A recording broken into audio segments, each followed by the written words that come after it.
എൻ്റെ ബർത്ത്ഡേ ഈ മാസം, അതായത് ജൂലൈ ആയതുകൊണ്ട് തന്നെ 1-ാം തീയതി മുതലേ ഞാൻ പുറകെ നടക്കുവാണ് മനുടെ. കാരണം എനിക്ക് എന്തെങ്കിലും ഗിഫ്റ്റ് മേടിച്ചു തന്നേ പറ്റത്തുള്ളൂ എന്നാണ്. അപ്പോൾ എൻ്റെ ബർത്ത്ഡേ വരുന്നതേ ഉള്ളൂ, ജൂലൈ 14-ലാണ്.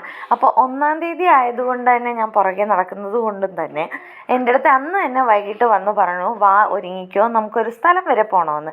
എന്താ ഏതാണെന്നൊന്നും ഞാനും ചോദിച്ചില്ല. അപ്പോൾ ഞങ്ങൾ രണ്ടുപേരും കൂടി പോവുകയാണ്. പിള്ളേരെ രണ്ടുപേരും എടുക്കണ്ടെന്ന് പറഞ്ഞു, സോ എടുത്തിട്ടില്ല.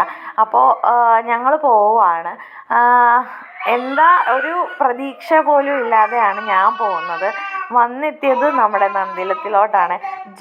ജൂലൈ 1 മുതൽ 10 വരെ അവിടെ ഓഫർ ഉള്ളതുകൊണ്ട് ഞങ്ങൾ അവിടെയാണ് വന്നത്. അപ്പം ഞാൻ വിചാരിച്ചത് എനിക്കൊരു ഐഫോൺ എങ്കിലും കിട്ടുമെന്നാണ്.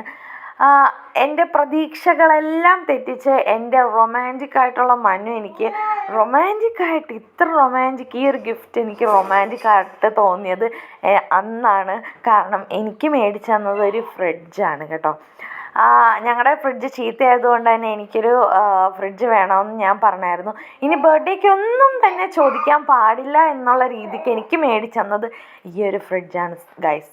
അപ്പോൾ ഞങ്ങൾ മേടിച്ചത് സാംസങ്ങിൻ്റെ ഈ ഒരു ഫ്രിഡ്ജാണ്. അത്യാവശ്യം നല്ലൊരു കമ്പനിയും പിന്നെ കുറച്ച് കംപ്രസർ വാറൻറ്റി കൂടുതലായതും കൊണ്ട് തന്നെ നമ്മളിതാണ് മേടിച്ചത്. നല്ല ഓഫറുണ്ട്. അപ്പോൾ നിങ്ങൾക്ക് വേണമെങ്കിൽ പെട്ടെന്ന് പോയിക്കോ. നന്ദിലോട്ടിലോട്ടാണ്, ആലപ്പുഴ. അപ്പോൾ ബൈ.